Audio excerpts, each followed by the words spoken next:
Hi, I'm John Maxwell. When the top companies in the world are looking for trainers, speakers, and coaches, there's one name that stands above the rest, and that's Maxwell Leadership.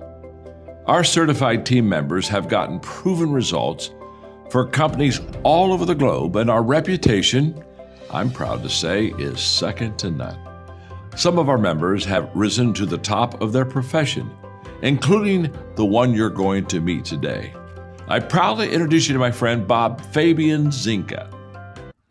Welcome to the Leadership and Success Podcast with your host, Coach BZ, where we help you lead with purpose and succeed with impact. If you're ready to grow into the kind of leader others want to follow, this podcast is for you.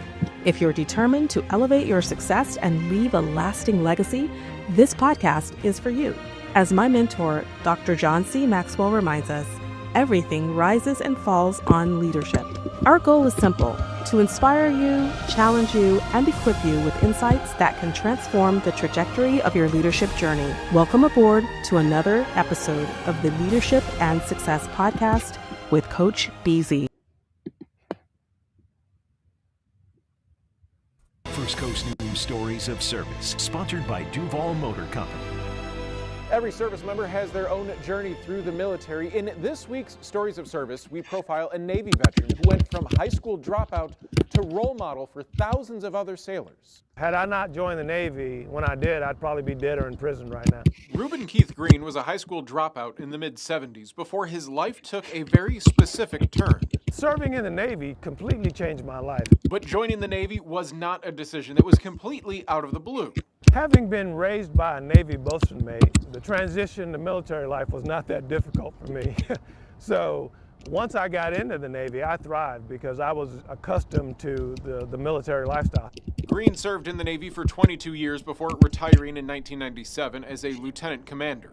A proud achievement, and one he feels made him a role model to other young black sailors. People would stop me and tell me how proud they were to see a black officer because they didn't. I did the same thing. If I saw a black officer, I'd walk up to them and ask them questions. How did you get here? What did you do? Because it was so rare.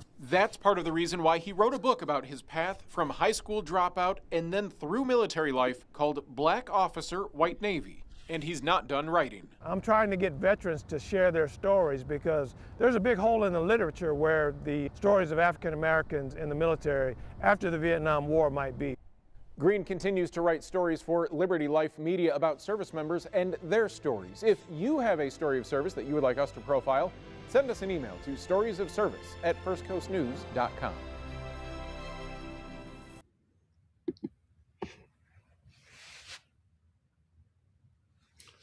All right, do we have a very, very special episode of the Leadership and Success Podcast? I think I've been trying to invite this guest. It's been almost, 6 months, almost a year, but he is here and I couldn't be overjoyed. But as you know, before we get started, as is our tradition, we want to take just one moment to be grateful. And part of the reason why we do this is because, as you know, 21 service member commit suicide every single day in this country. And I believe it's not possible to be grateful and be suicidal at the very same time.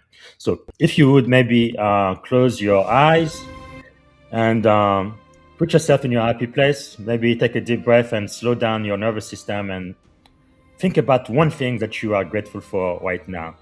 And for me, like I am many, many days, I am so grateful I stand on the shoulders of giants, because my story in the US Navy wouldn't be possible if it wasn't for giants like the one we are about to speak to in just a second. So let us know what you are grateful for today. If you would type in the chat, let us know where you are coming from, which city, which state, and which country outside of the US. And also, let us know if you have a question for my guest, Commander Green. Go ahead and type it in the comments, and we will answer your questions live. Okay, without any further ado, let me see if I can properly introduce our guest today. Again, no, it is such a great pleasure and an honor to be able to do that. So, welcome back to the Leadership and Success podcast. And Today, I am really honored to introduce a very remarkable naval officer. He's an author and a leader whose story reflects perseverance, integrity, and the power of honest reflection.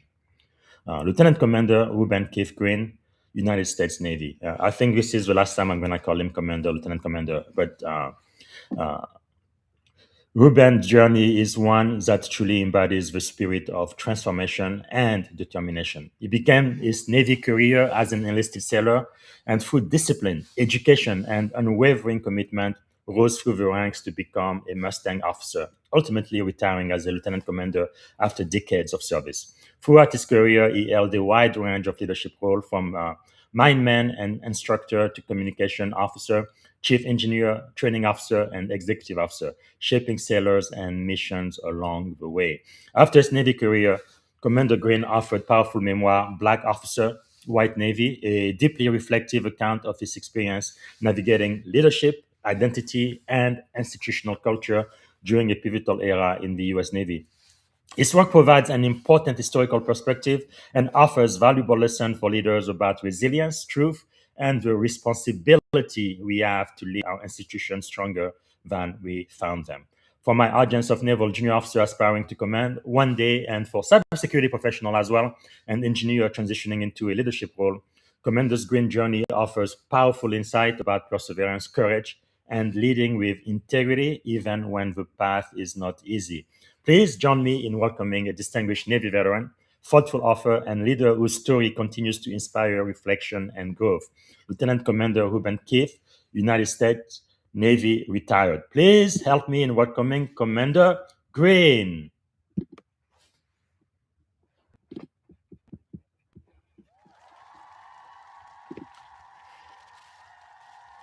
All right, Commander Green, this is the last time I'm going to call you Commander. How are you doing today? And we are so glad you are finally here. Good to see you, sir.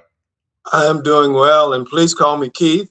And thank you for inviting me. I was very hesitant to come on, but I decided it was on my bucket list. All right, Keith. We are just so overjoyed you are here. I guess to get started, is there something you are grateful for today?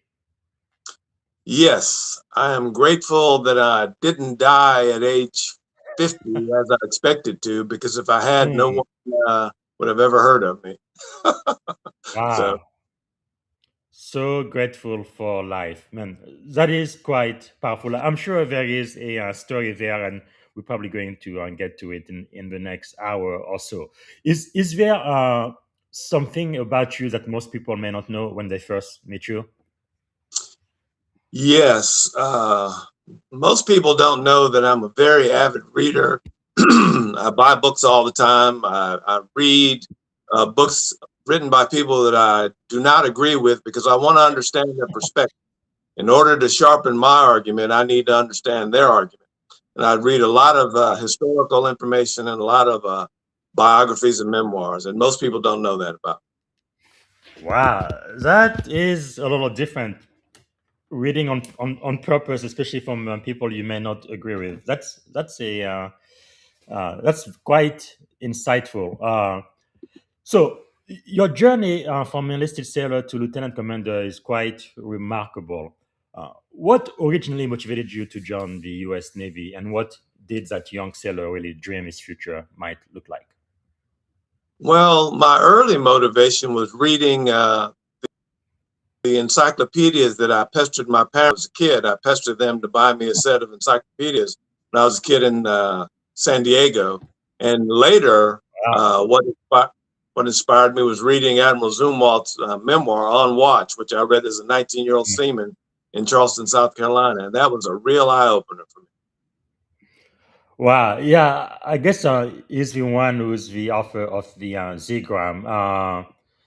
He was quite a remarkable figure in the U.S. Navy, especially when it came to the desegregation. But I guess the next question I have for you is, Keith, when you began your career as a high school dropout and later became a commissioned officer, what moment in your early career made you believe that becoming an officer was actually possible?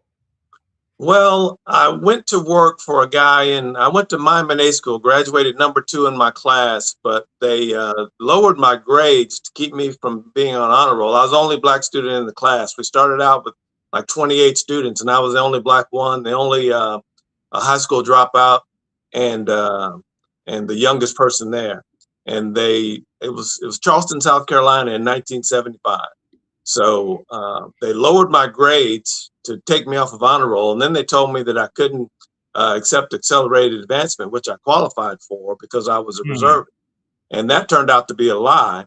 But when I reported to Commander Mobile Mine Assembly Group, I went to work. I was fortunate enough to go to work for a guy that had been the Atlantic Fleet Sailor of the year before. And when I was checking into the admin office, he looked in my record and saw that I could type. He got real excited and said, "Hey, come on and walk down the passageway with me." He bought me a Coke, and he asked Wow. me if I would come to work for him in the admin office.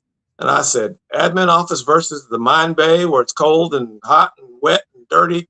I said, "Sure." So my very first evaluation, I had mentioned to him that I was interested in becoming an officer. And in my very first evaluation, he wrote that I had expressed an interest in obtaining a commission and that I should be encouraged to do so. So that Wow. set me on the path. And I never forgot that. And I called him years and years after I retired, after I wrote the book, and reminded him of that. He went on to become a chief warrant officer, and we spoke after I got commissioned. So the guy that recommended me for a commission was calling me sir 20 years later. Wow, that is quite amazing. And by the way, I know it's not as easy to find anymore, but this is the copy of a book on watch by Admiral Elmo Zumwalt. Uh, I think Amazon may still be able to find you a copy, but it is not very easy to find anymore. Man, that is really quite an insightful story, really quite improbable. So, for the people who are listening right now, they may not understand the term. Could you explain what it means to be a Mustang officer in the Navy, and how that shaped your leadership perspective? A Mustang officer is typically an officer in any branch of the service that has served at least one tour as an enlisted person, in the Mhm. military. Typically, they have a good conduct medal on their ribbon bar, Yeah. which shows that they're a Mustang. They're pretty easy to spot, and Yes. some of them are quite surprising. Quite surprising. You see somebody with this big stack of ribbons, and there's this good conduct medal, sometimes two, and that's Yeah. typically what Mustang is. Well, there used to be a website called NavyBuddies.com, and Mhm. I mean, excuse me, NavyMustang.com, and I looked through that site and pulled some data out, and there were only two lieutenant commanders in the surface Navy that were Wow, Mustangs, and I happened to be one of them. So it was like 1 in 30,000 of those that's guys amazing. was a surface warfare officer. Wow. And what was your last rank as enlisted before you became an ensign? I was a first class yeoman. Wow. I went to uh, Miami A school, and then I went to equal opportunity program school. I went to a legal clerk school, but when I became a first class mineman, I had just finished the tour as an equal opportunity program specialist. I made first class in that Yeah. tour, an early selectee, because I studied my tail off to pass that Yes. exam. That is quite remarkable. Wow. Because when you are first class, I mean, you're pretty much one promotion away from being chief, and no, that anchor, I think, means a lot for those who serve. And so I've seen a few chiefs, they must think too. They go from chief to ensign, but I feel like that's more like a demotion than anything else, until they become senior officer. But that is really remarkable. So let's talk about some of the lessons you've learned from the fleet. You really served in many leadership roles, from instructor to executive officer. And like EXO is you really the second in charge, and that's a very significant leadership position. Which leadership assignment most shaped who you became as a leader? Well, that's an easy one. As while I was in that tour as an equal opportunity program specialist, Surfland decided to stand up this mobile leadership training team. It was a 3-day course that was Hmm. designed to teach leadership to senior petty officers and junior officers until they could get into the 2-week program, Leadership Management Education and Training Program. I was a part of a 2-man team with a Master Chief Daniel Zapiro, who became my boss. And we taught leadership on the waterfront to hundreds of sailors. And that really helped shape my my philosophy on leadership, because I was talking about it and listening to people share their problem and not being, et cetera, et cetera. So that really shaped. And I learned the different leadership styles, which were most effective, which were least effective, which is the coercive style. So that me as a young officer in determining how I was going to lead.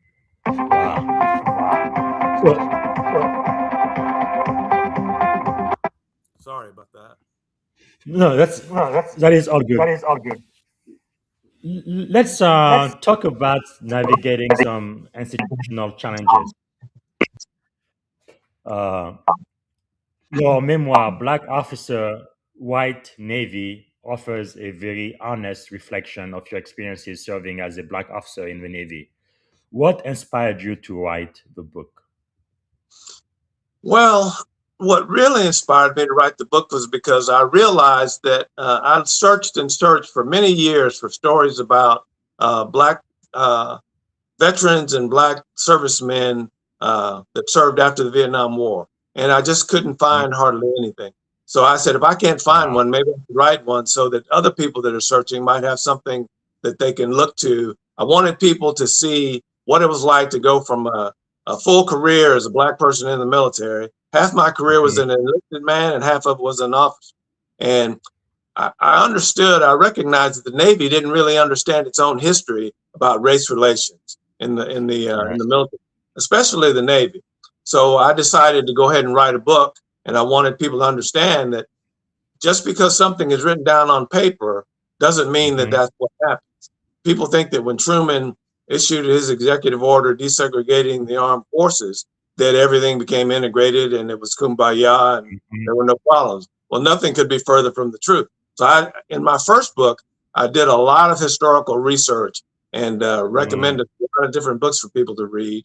And I wanted people to just be able to follow one person instead of getting a snippet here and a snippet there.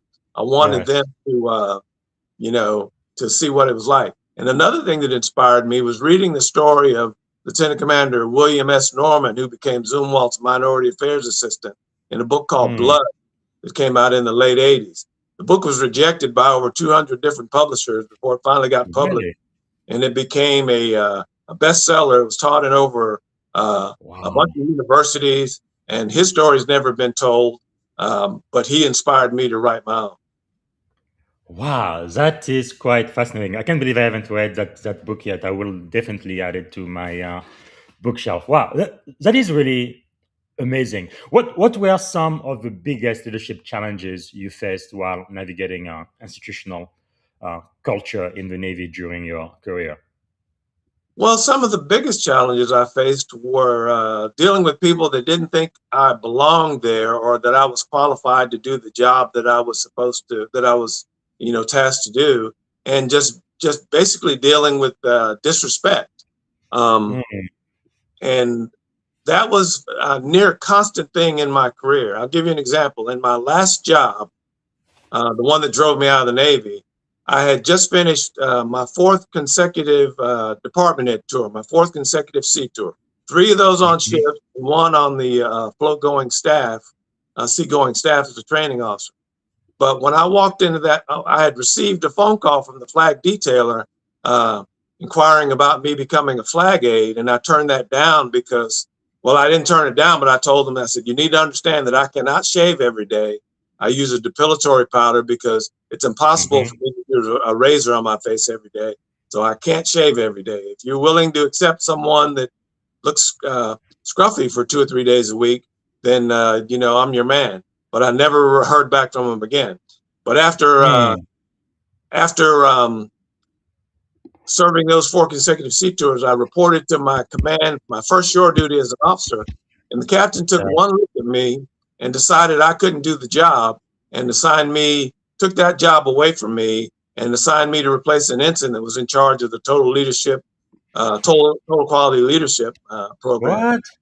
And that was without ever having spoken a word to me. The only thing that changed, I had just Wow. spoken to my sponsor 30 minutes prior to that. And the only thing that changed was they realized I was black. I don't sound black on the telephone, and Reuben Keith Green, they probably thought I was Jewish till I showed up. Wow. So that was that began a series of about 9 months worth of challenges that culminated in a formal discrimination complaint.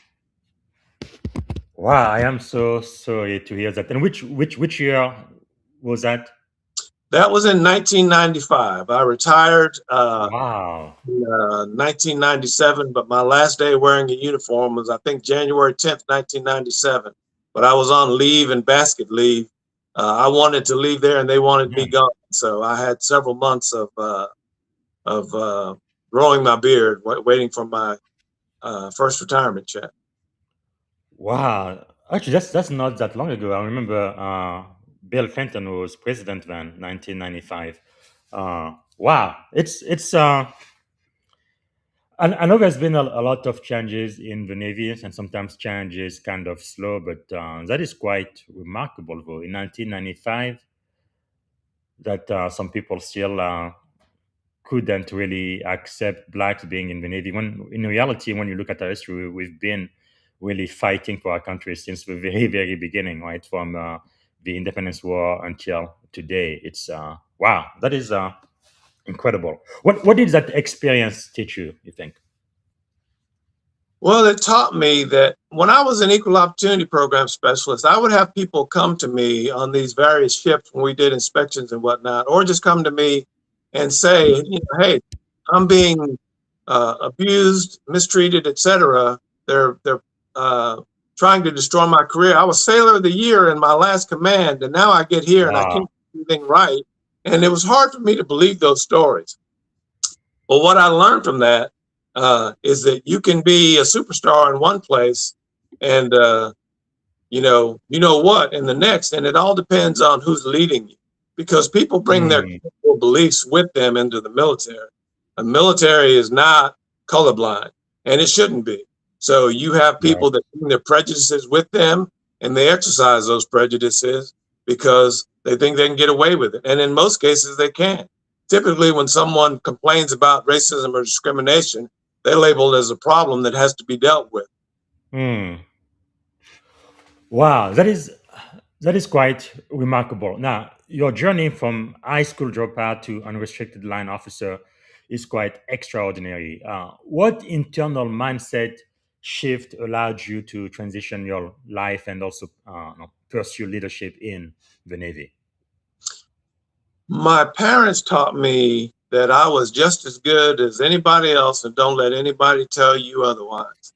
As an enlisted sailor, working in the admin office and working as a discipline yeoman, working with prosecutors down in Gitmo as a mast yeoman, I typed charge sheets and report sheets. I typed a lot of evaluations too, because I did 2 tours on deployment as an independent duty yeoman. And I realized pretty quickly that people handing me papers to type were not as proficient with the English language as I was. So, and I got to deal closely with people, as an administrative guy.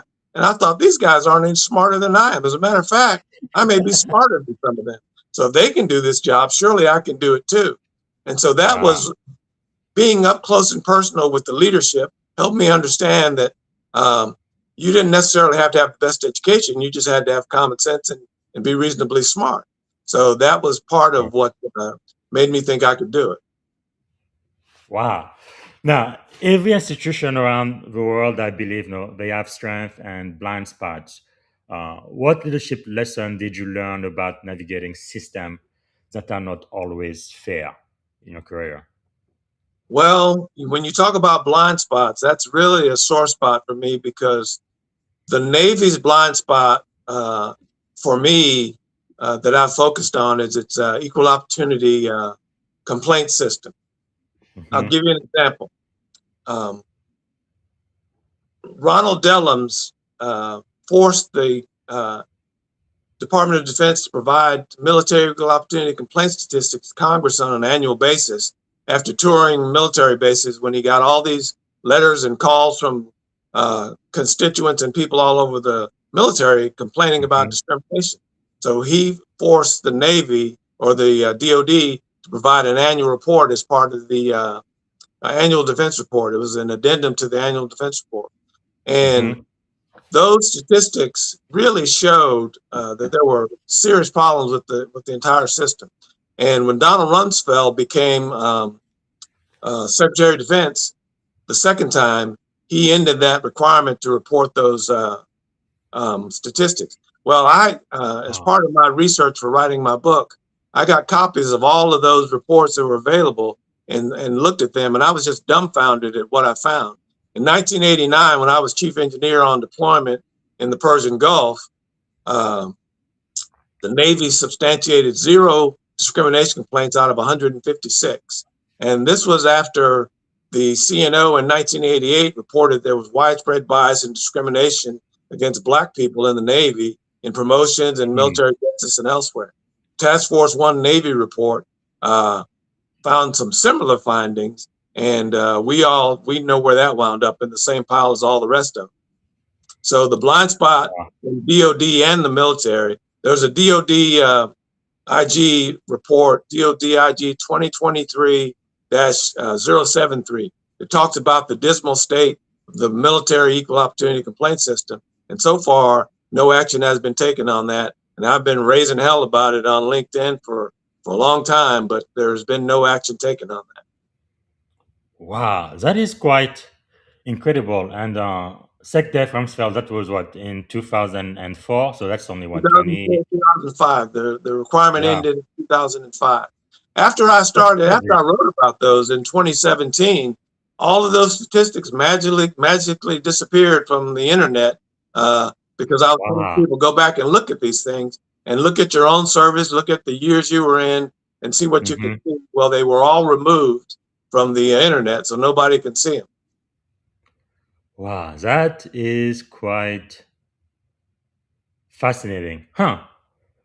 Okay, so that's really something that, as a sailor, it really doesn't make sense. Now we understand the way our country started with slavery and all of the bias, discrimination, and all of that, but we are talking like in the 21st century, and it's like, how is that even possible? Well, that's a very good question. With all of this pushback against, I've written numerous articles about what needed to be done to fix this. One of them was making racist behavior a UCMJ offense.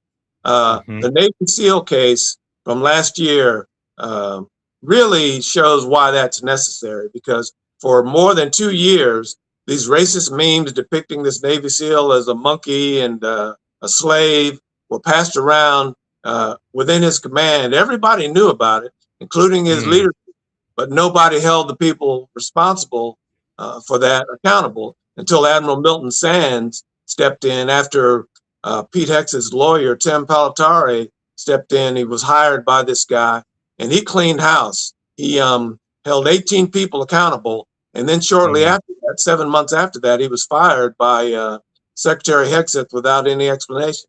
91% of military discrimination complaints are improperly completed. So that system is designed to fail people, and rather than update it and fix it, they're just letting it sit there unattended to. Assistant Secretary of Defense Kathleen Hicks wrote a memo with 18 points that were supposed to be addressed based on that report. And so far, none of those have been addressed, as far as I'm aware. Wow. One action that was taken by Secretary Hexeth was to warn people that if they submitted false or unverified complaints, they may be subject to disciplinary action.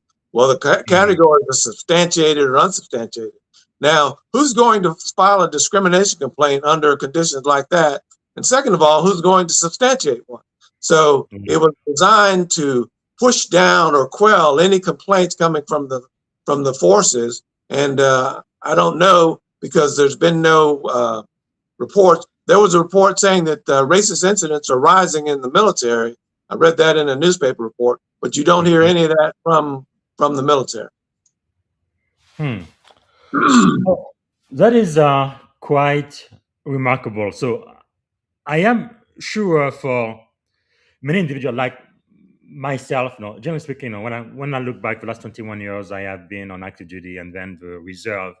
Uh, I have really not experienced that throughout my career. So, I, I, I guess what I want to get to, not every minority or black man in this navy, which is true, it really was a white navy designed for white people, but blacks have had such a huge impact on our national security and service. Not every black man kind of has the same experience. I guess the question I am trying to ask going forward. Again, we are in 2026, not in 1960 and not in 1875. So there is a big difference about where our country is or should be, at least what the expectation should be so far as equal opportunity, regardless of gender or even religion. What do you what do you think people who are in the service right now on active duty, what do you recommend that they do? Well, first of all, they have to be alert to any signs that they're being treated different and address those up front. Run towards the roar. If you feel like you're being mistreated or something, first thing you have to do is look at yourself. Is there something that I'm doing that is causing me to be treated this way?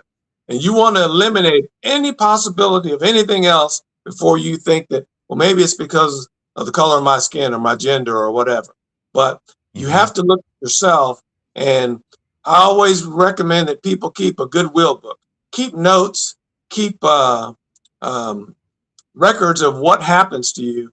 I had to create a spreadsheet when I was getting ready to deploy to the Persian Gulf because my fly officer was slow walking my parts, canceling them, et cetera, et cetera. And I was chief engineer. I just had a major fire, an explosion, and I had a month before my deployment, and my parts weren't getting ordered, critical parts. I talked to the captain, talked to the XO, talked to the department heads. I got a perfect score in supply management when I was in LCS, so I knew the supply system. I had 12, 14 years in the Navy then. So, but this guy thought it was fun to screw me around. So I created this critical parts spreadsheet showing what was happening with my top 25 parts. And I walked it up, stayed up all night, me and my supply pad officer. And I walked it in and laid it on the captain's desk. And I said, if I don't get these parts soon, this ship's not going to deploy on time. And you're going to have to explain that to somebody. I've been asking for help. Nobody will help me. You need to look at this and see what you can do about fixing it. And if he hadn't taken any action, I was going to take that list and walk it over to the squadron and tell them, when this ship doesn't deploy on time, you're not going to be able to deploy on time. You're not going to be able to blame me because I've been asking for help and I'm not getting it from my own command. Well, once Captain saw that list and asked all these questions that I couldn't answer, he called the supply officer up and he couldn't answer those questions. So there was a shouting match and I got my parts ordered expeditiously right away. But it took me being able to show on paper what was actually happening, because nobody would believe me when I was telling them what was happening. I'd be able to show it on a piece of paper. So nothing counts. It doesn't matter what you believe, it's what you can prove. So you need to be ready to show that things are not happening for you the way they're happening for other people, if that's the case. Yes. Wow. Now, by reading your book, I think it's a very serious book, and everybody should definitely get a copy. However, one thing I did notice is kind of your sense of humor as well, right? Because despite this being a very serious topic, I think people who would read it would really notice your sense of humor and storytelling. Why is humor such an important leadership tool when navigating difficult environments? Humor can be a very effective stress relief tool. My sister, when she read the book, she told me that she would be laughing one minute and crying the next and then laughing again, all on the same page. So I learned that from Richard Pryor. Richard Pryor helped me get through a lot of long drives in the 70s and early 80s. He was very effective at using humor. And so I think humor can both be educational and stress relieving at the same time. So a lot of people have commented about the humor in the book, and that's just who I am. I'll make fun of stuff that isn't necessarily funny, but I have to try to find some humor in it to keep from going crazy. Yes. Now, you retired in 1997, right? So it's been almost 20 years, 20 years since your retirement.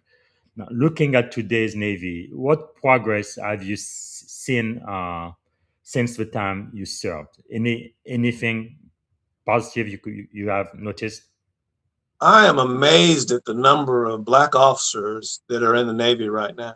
I never worked for a Black officer. I seldom served with one. I only served with two. One was a doctor and one was an ensign on my first ship. Yeah.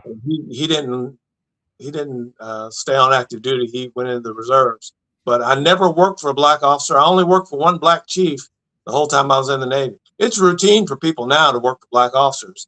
And Yes. when I was at the Naval Academy and in Suffolk, Virginia from different events, I was just shocked at the number of Black officers walking around. So that's changed quite a bit.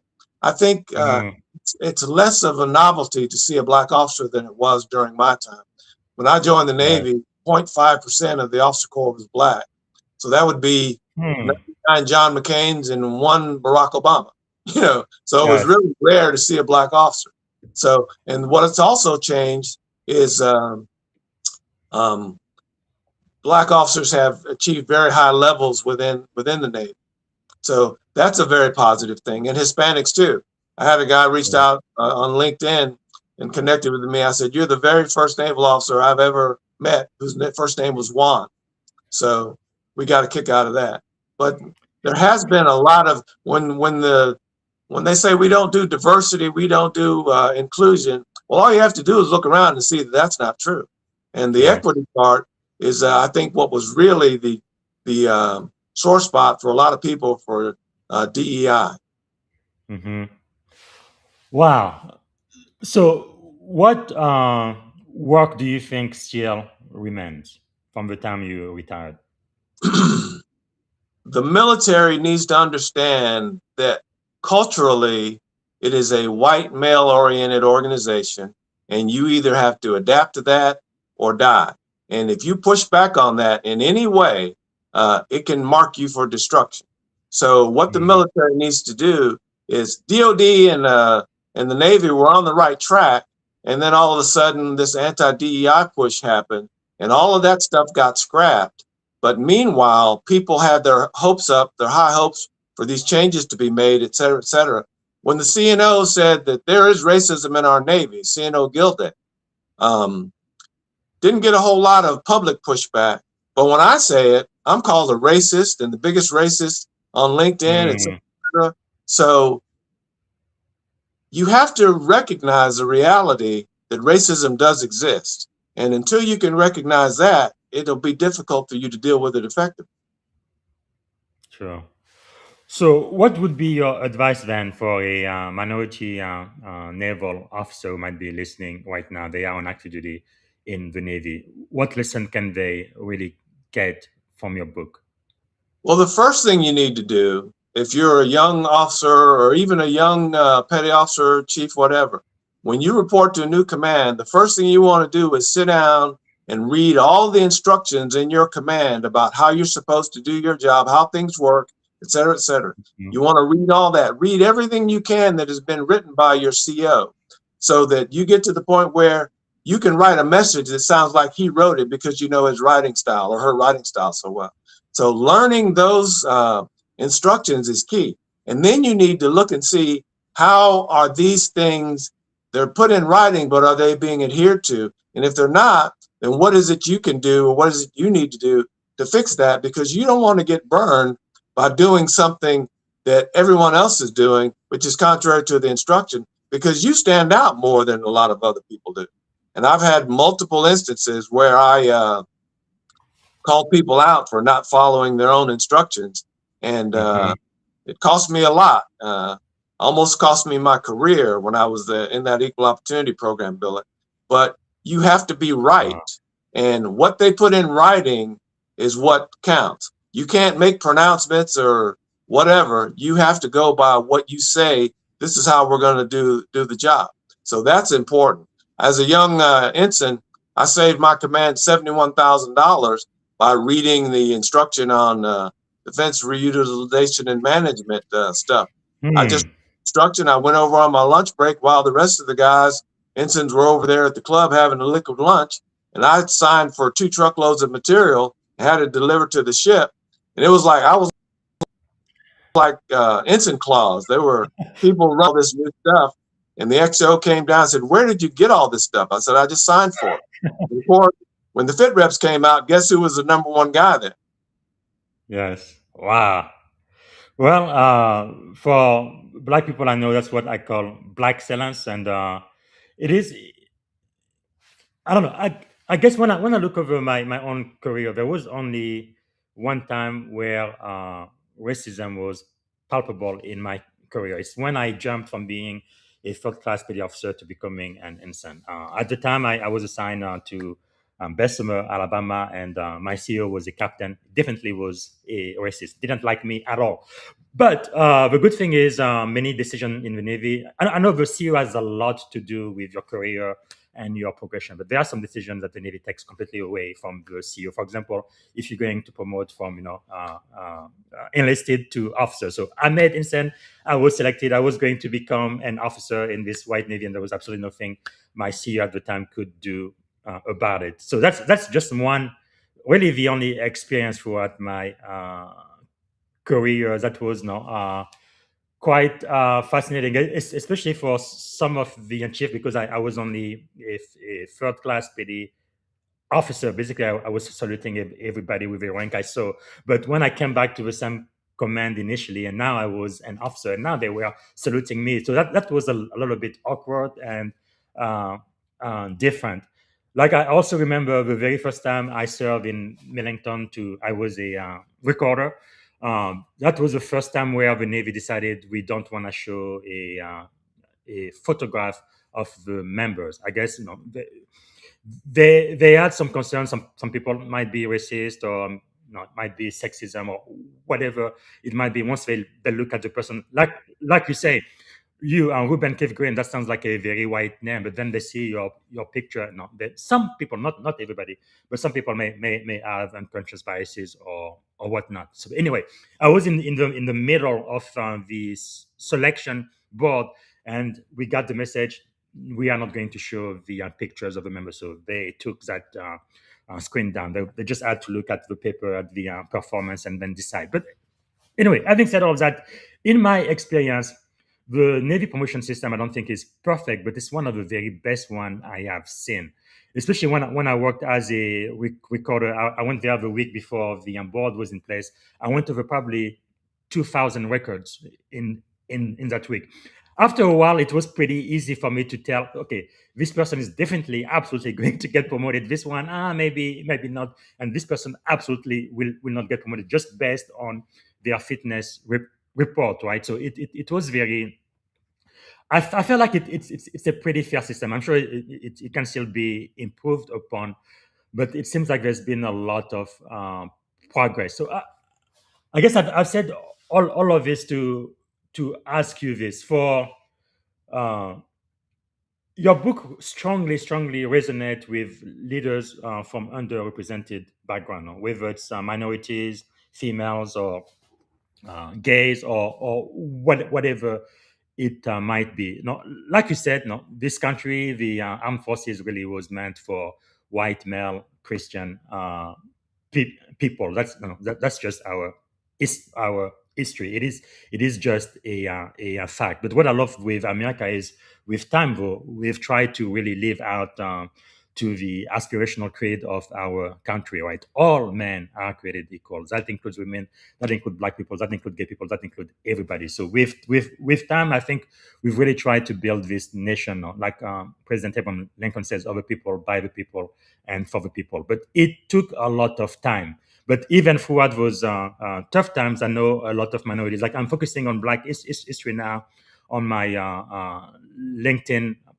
platform, and it's just amazing what what Black people have been able to achieve under all of these very difficult circumstances, no, wanting to sacrifice their life for the country, and sometimes the country saying, no, I don't want you to die for America, you are not good enough, which is really crazy when they really needed people, and black men and women really have been excellent at loving their country and sacrificing in spite of all of that. Anyway, I've, having said all of that, what advice would you give to young leaders who may feel like they are outsider in their organization right now, not just in the Navy, but in the industry and across America? Advice I would give them is, number one, understand that you belong there. You've earned your right to be there. And number Yes. two, act like it. Act like you have a right to be there. I would have young enlisted sailors, sometimes older ones, tell me that right after I got commissioned, well, Mr. Green, the only reason you're an officer is because of affirmative action. They had made up their mind that I wasn't entitled to the position that I held. So I would say, okay, well, let's unpack how I got here. And I would go through, all the things I did, got my bachelor's degree in my spare time while I was working a part-time job, 40 hours a week at the Olympic Club. I said, and so which part of that was affirmative action? And then they would hang their head and say, well, sir, I didn't know all that. I said, well, that didn't stop you from making a judgment about whether I belong here or not. So act like you belong there, and you have to do better than everybody else. That, got twice as much to get after credit. That's just real, So black people have been telling their children that. My parents both told me that. Peers told me that. Superiors told me that. I hear it now. So you will have to try to outperform everybody that you're competing with if you're a minority, and it will make you a better officer. Wow, that is really remarkable. One of my personal heroes, General Colin Powell. It's quite amazing, right? The first chairman of the Joint Chief of Staff, African American, and first Secretary of State of the United States of America. It is really amazing how in our history, if you are black, you almost have to be perfect. Have PhDs and really perform at the highest level possible, sometimes to get the same jobs that a mediocre white male could get. And that's kind of not fair, is it? Not at all. But it is the reality, because the culture allows that to happen. People, former CNO said, ducks pick ducks. They pick people that look like them, that share the same, cultural beliefs, like the same music, et cetera, et cetera. And when you are different, you become suspicious. One of my favorite books is a book called Tribe by Sebastian Junger. And that book really opened my eyes to some stuff. I cried all the way through it, both times I read it.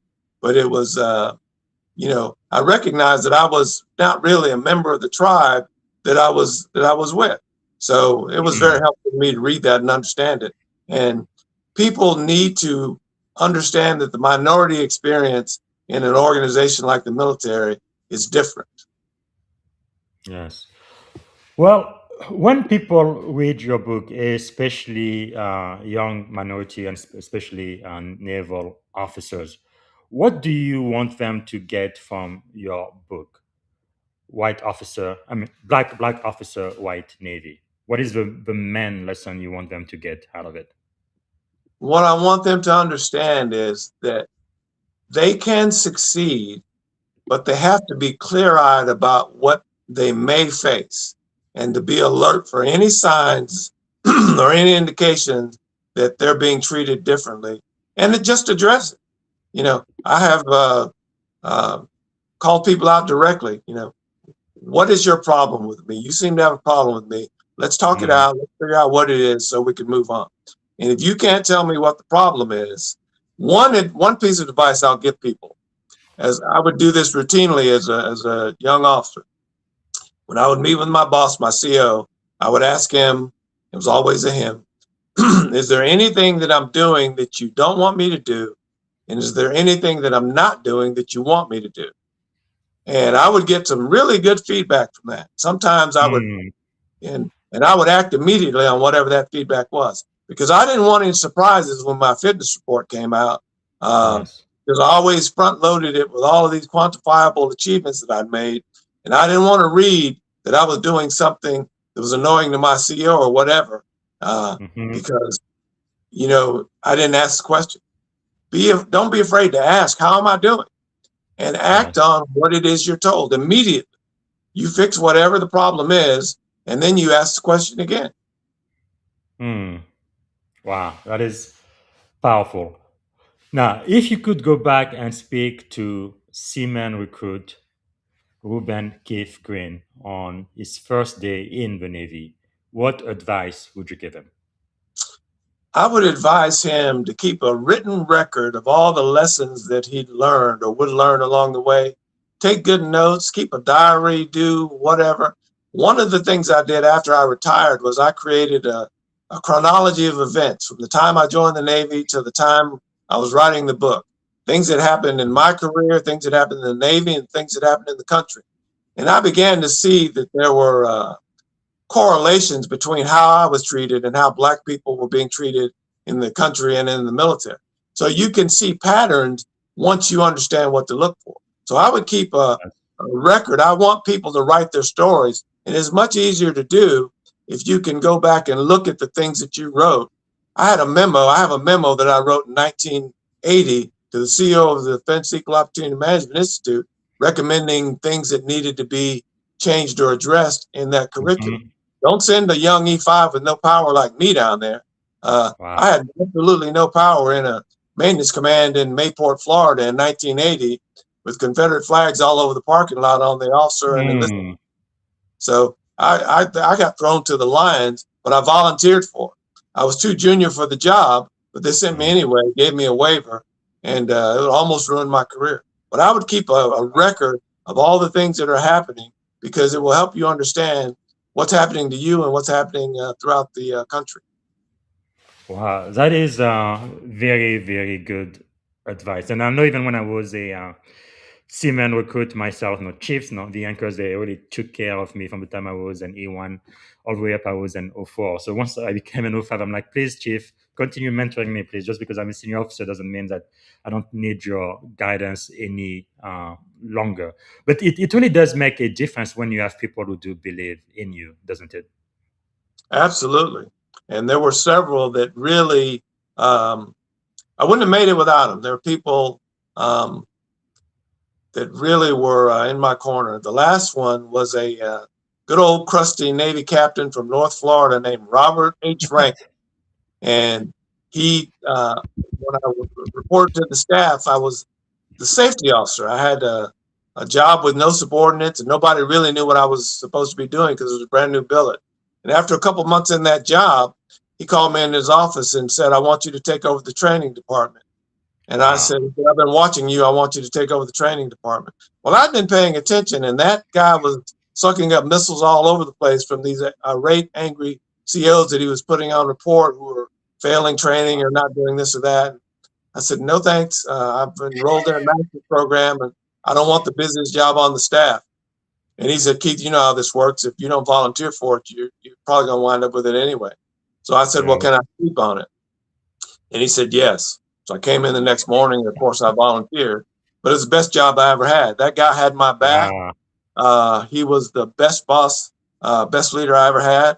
I got in for cursing out a maintenance officer in his morning meeting in front of his entire staff for not doing his job because they were jerking me around over a mobile wet trainer that I was having built there because we lost funding for the one that was coming to the up and down the East Coast. So I just decided we were going to build our own, and we did.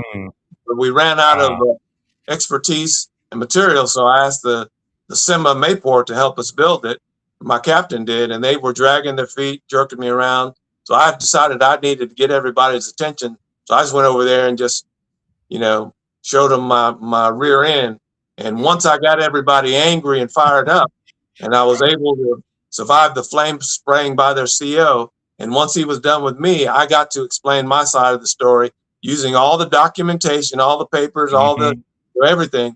And then he was lied to by his own people right there in front of me. So once he figured that out, he ordered them to work around the clock, 3-day weekend getting that thing done.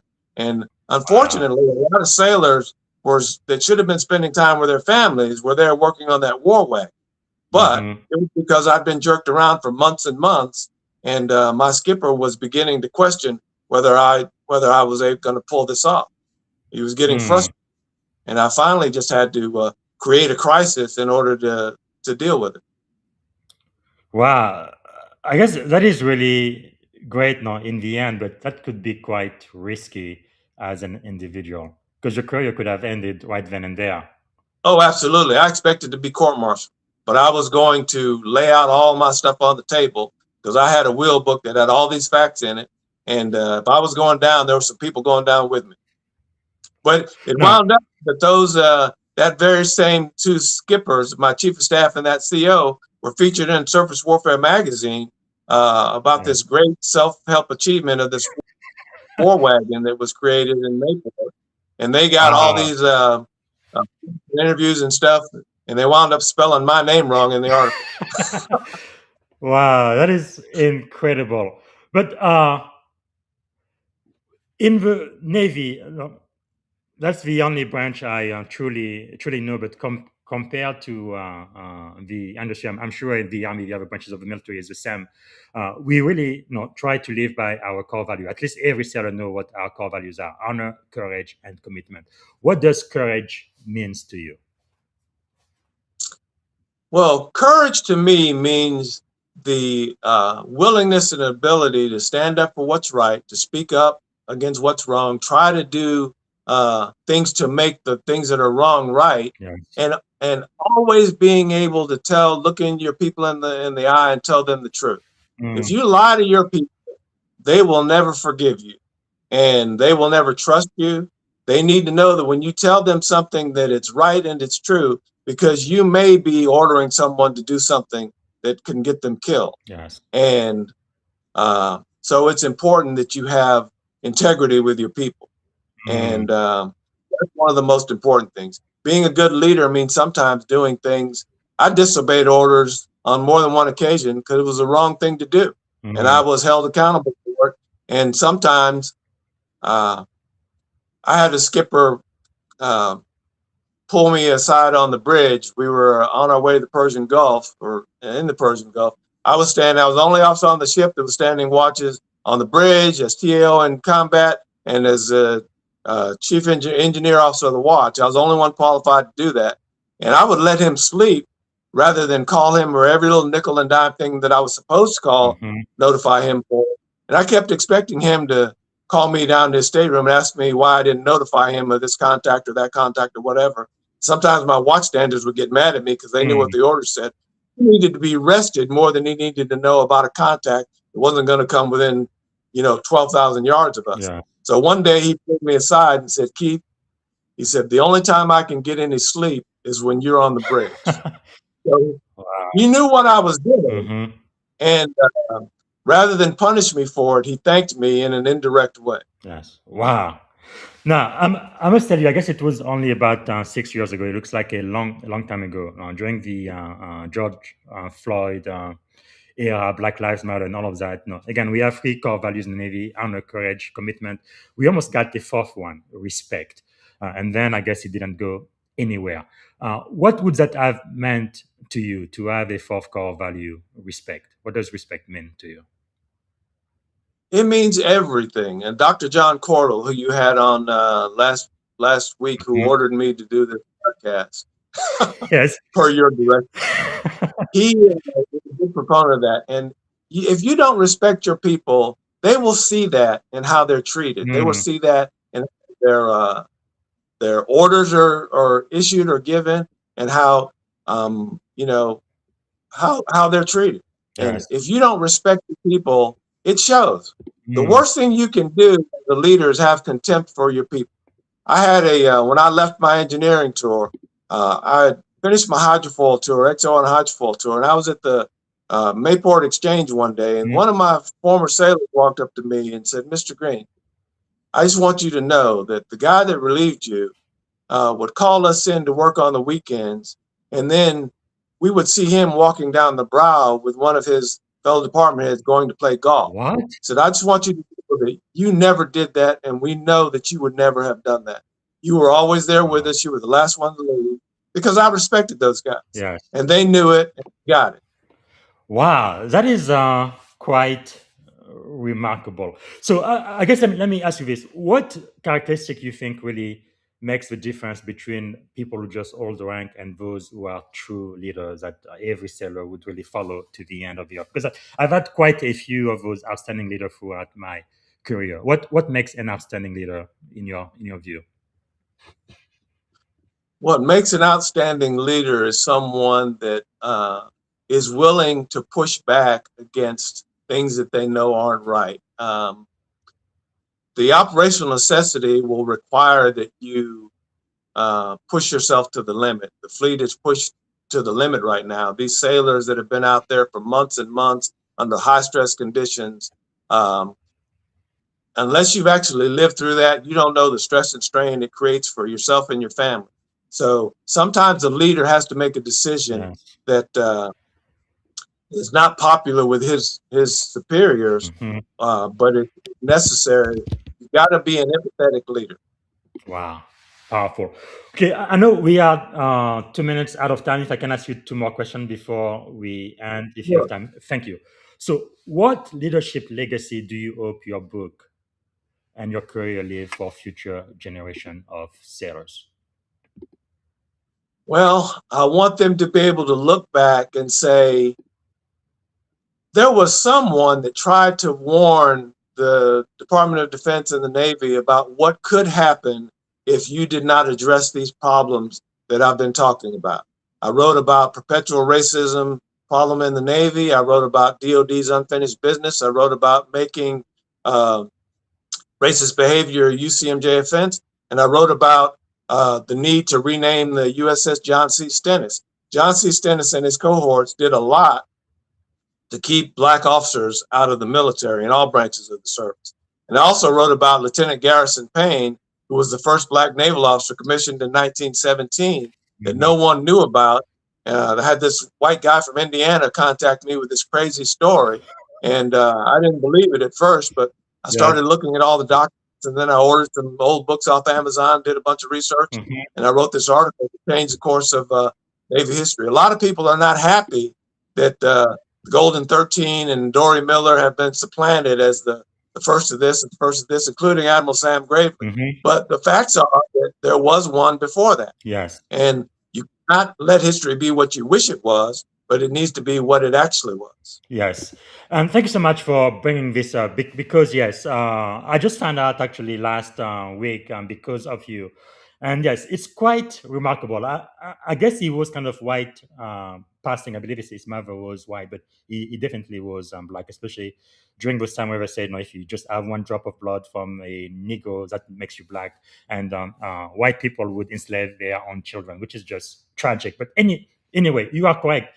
So he's not only the first Black to be an officer, not the Golden 13. I have their books right there behind me. And I've always said, no, I do stand on the shoulder of giant, but I always felt like the first Black officers were the Golden 13 in 1943, the year where my father was born. And I also felt like the first one to get the Navy Cross was CS3 Doris, right, during Miller, during Pearl Harbor. And then the first African-American to command a combat ship was Admiral Grady. I think I have his book down here somewhere. But yes, great people. But I think this doesn't take anything away from them. But no, history is history. The record is the record. And we definitely need to give the first honor to whomever that person is. And that is, again, that's what I'm talking about. Black History Month, I feel like it's just too short, 28 days. And they give us the shortest month in the entire year, which doesn't make any sense at all. But anyway, so to make Black History Year, this entire year, every single day, I am going to highlight something about Black history and in the Navy and the military. But that was quite shocking. And I'm so grateful you really brought this to my attention. Why do you think he was pretty much forgotten in history as if it never existed? Well, I think it was because this is my personal opinion. The Navy did not want people to know that when it was absolutely necessary, he was training those crews on those submarine chasers. He was a very skilled, competent bosun mate. And when they commissioned him overseas. He was commissioned Mm. in England. So it Wow. was commissioned overseas. I'm not even sure President Wilson knew about it. Wow. Uh, so, but it was operational necessity. Nobody cared how dark his skin was. In Right. his enlisted records, he's listed as having a ruddy complexion. There's no indication that he was white or black, Wow. but so the was that he was white. But you can look at the guy and say that guy's not Yes. Caucasian. But Mm. it was necessity that drove that, and just like necessity drives, once the crap hits the fan, nobody really cares what color Right. your skin is. They want the best guy on the job. Yes. It's after the fires are put out, then all of a sudden the racism resurfaces again. That is really amazing because when I read the stories of World War II, again, that's why I think everybody needs to know Black history because it is American history. We are talking about the Tuskegee Airmen, just remarkable. We talked about six triple eight. I interviewed somebody yesterday, and it was a major Maggie. She's like, "Yeah, this movie is definitely a movie that reflects me." Excellent. They did things that were impossible to do. White people tried; they are failing. Here are Negroes, Black people, and they just excel at it. Just remarkable. But then after World War II, they are celebrated in Europe. They came to liberate them. They love them in France and England. But they come back home, they don't even get the same right and privileges as the other white counterparts, which again doesn't make any sense. They couldn't get any mortgage or GI Bill education that was reserved for white sailors only when they really put their lives on the line. And another thing, this is my generation. This is just a fact. 2025, I couldn't believe this. Our current Secretary of Defense, I believe it was in February 2025. As of that time, going forward, the Navy decided we are no longer going to enforce this segregation in a DoD contractor. So if you're a DoD contractor and you decide in 2025 to segregate spaces for white only or black only, the Navy says we don't care. We are not going to investigate. We are not going to enforce that one rule. And I just couldn't understand that. Again, it's not 1933. It's not 1875. It's 2025. It's in the 21st century. How in the world is that possible? So really, Blacks, we've gone through a lot, sacrificed a lot, and always gone above and beyond for our country. Let me ask you, what do you think is that thing that propels Black people specifically to excel, even in the face of great adversity and really discrimination and unfairness? They keep moving forward and still add value to a country that may not love them back. Where do you think that comes from? Black people love this country. They are among the most patriotic people, in America. And what propels them forward is the belief that if we prove and show enough and long enough and hard enough that we deserve the same thing everyone else gets, that they'll get it. But it's a zero-sum game. People think that if you win, then I lose, and that's just not the case. So, but that mindset is deeply ingrained in white society. You see it now in trying to erase the contributions of Black people. I couldn't believe it when I read that the Army Senior Enlisted Academy had been told that they could only feature stories by white people as opposed to minorities or women. So you can't write about Colin Powell at the Senior Enlisted Academy. Wow. Someone challenged me on that, and I sent them the military.com story about that, and they went quiet. They went silent. So writing Black people out of the story is a long tradition in American history. It's happened to me on multiple occasions. But Black people are just resilient, and we've been in this country a lot longer than some of the people that say that we don't deserve what we have. Yes. So we just have to keep pushing forward and staying resilient, but recognizing the reality that we face, because you will face challenges, and you may be a 4-star admiral, Black admiral, and you can get fired because someone thinks that you don't deserve the job.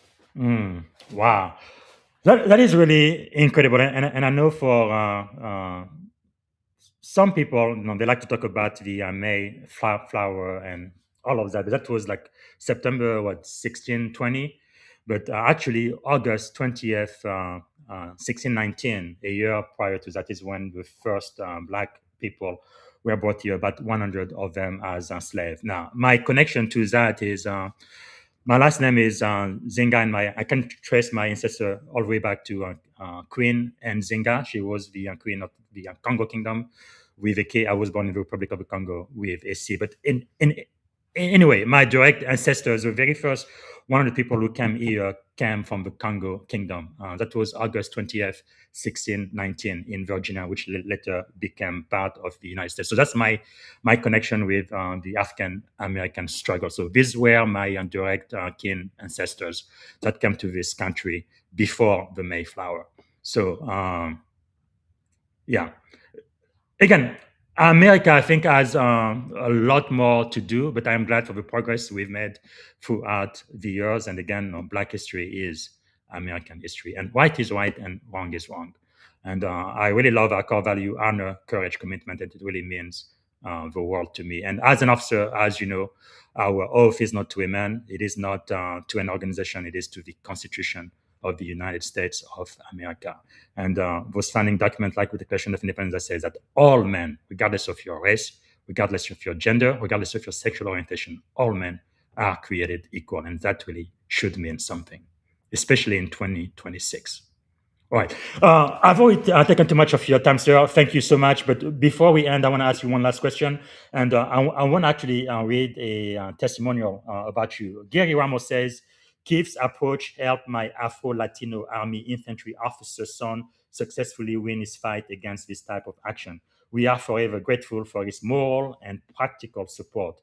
The fight was costly financially and psychologically, but we do it again. And yes, Keith is working on his book. Wow. Well, if that's not legacy, if that's not impact, I really do not know what is. Any last words, sir, before we end the show today? Yes, I don't share publicly a lot of the people that reach out to me and tell me how I helped them and motivated them to fight, but they exist. I just got a call yesterday from a guy that told me, and he's told me this repeatedly: "You were the only person that stood by me. You gave me great advice. I followed it, and it worked out well the way that you said it would." And I want to tell you, I know exactly who Queen Nzinga was. I read about her as a teenager. I've read books about her stories. That's an amazing story in and of itself. So I'm looking forward to reading your book. Wow.